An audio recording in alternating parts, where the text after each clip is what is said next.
ఫిరాయింపు ఎమ్మెల్యేలపై 4 వారాల్లోగా చర్యలు తీసుకోవాలని supreme chief justice B R ఆదేశించినట్లుగా అడ్వకేట్ తెలిపారు. విచారణలో జాప్యం ఎందుకు చేస్తున్నారని ఆగ్రహం వ్యక్తం చేశారు.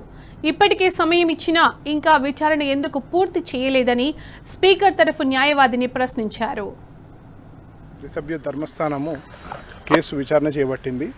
గతంలో 31/7/2025న సుప్రీంకోర్టు 3 నెలల గడువు ఇచ్చింది స్పీకర్కి పిటిషన్స్ అన్ని డిసైడ్ చేయమని. 10 డిస్క్వాలిఫికేషన్ పిటిషన్స్ పెండింగ్ ఉన్నాయి.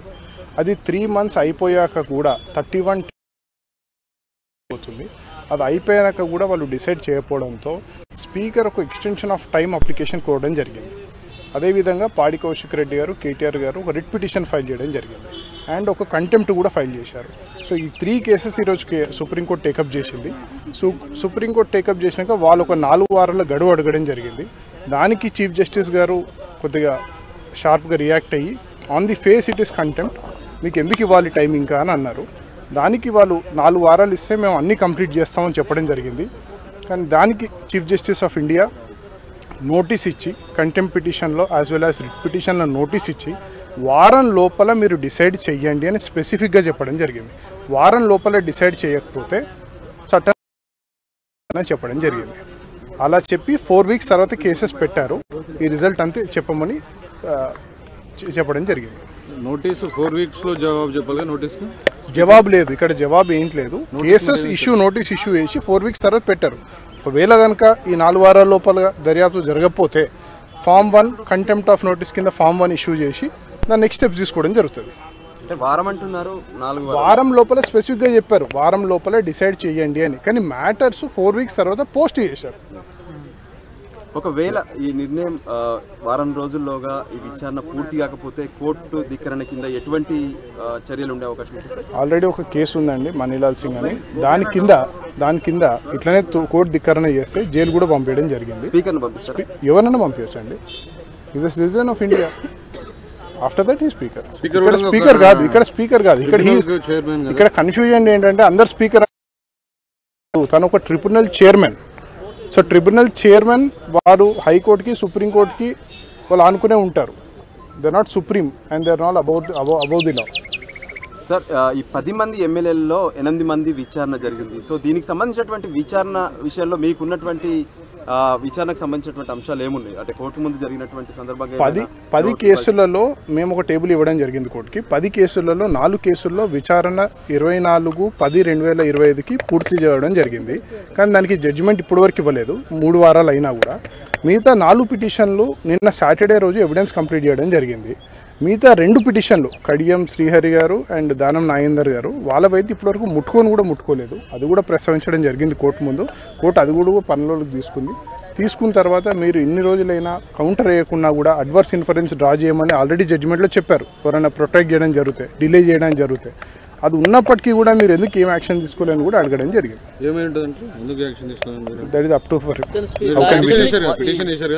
మేము చెప్పి వాళ్ళు counter deliberate violation of the order of the supreme court. Assembly కార్యదర్శి ముందే 25 అక్టోబర్ నిర్ణయం తీసుకుంటా అసెంబ్లీ స్పీకర్ కార్యాలయం నుంచి అఫిడవిట్ ఫైల్ చేయాల్సి ఉంటుందా లేక డైరెక్ట్ గా 4 వీక్స్ కే మ్యాటర్ హియరింగ్ ఉంటుంది?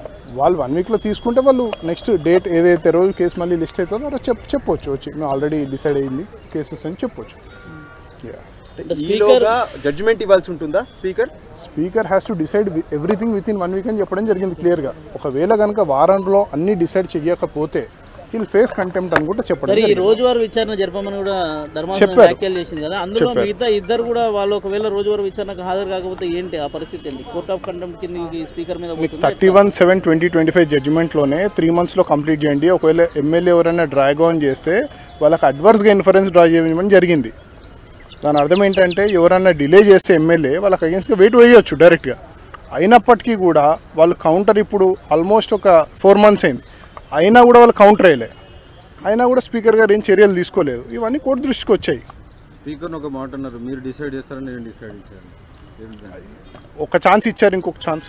వాళ్ళు ఒకవేళ 1 వీక్లో అన్ని డిసైడ్ చేస్తే వెళ్ళని గుడ్, లేకపోతే సుప్రీంకోర్టు సుమోటోగా కూడా డిసైడ్ చేయవచ్చు.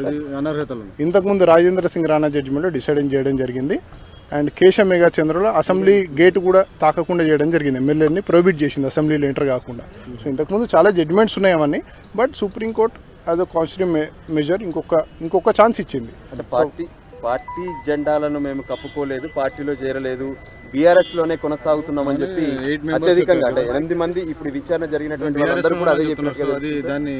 అది ఏదున్నా కూడా దాని మీద డెసిషన్ తీసుకోవచ్చు. ఒకవేళ వాళ్ళు బీఆర్ఎస్ ఉన్నారని వాళ్ళు రూలింగ్ ఇస్తే ఏంటి మీరు ఇవ్వచ్చు. దాని తర్వాత జ్యుడిషియల్ రివ్యూ ఉంటుంది, దాని మీద హైకోర్టుకి వెళ్ళొచ్చు. దానికి మీరు మీ పార్టీలో సంతృప్తి చెందుతారా లేకుంటే వారు ఎట్లా? ఫస్ట్ అసలు స్పీకర్ హర్డల్ క్రాస్ కానివ్వండి, ఫస్ట్ జడ్జ్మెంట్ రానివ్వండి, అది వచ్చిన తర్వాత నెక్స్ట్ ఏంటనేది తర్వాత అప్పుడు డిసైడ్ చేయవచ్చు. అంటే వాళ్ళు ఆల్రెడీ మేము ఏం తప్పు చేయలేదు, మేము ఆ పార్టీలో ఉన్నాం, ఇంకా ఎక్కడ తప్పు ఎక్కడికి సాధ్యం ఉంటుంది. దానికి జడ్జ్మెంట్ ఇవ్వాలి కదా. సుప్రీంకోర్టు అడిగింది వాళ్ళని జడ్జ్మెంట్ ఇవ్వమని, దాంట్లో జడ్జ్మెంట్ పాస్ చేయడానికి ఏమి ఇబ్బంది?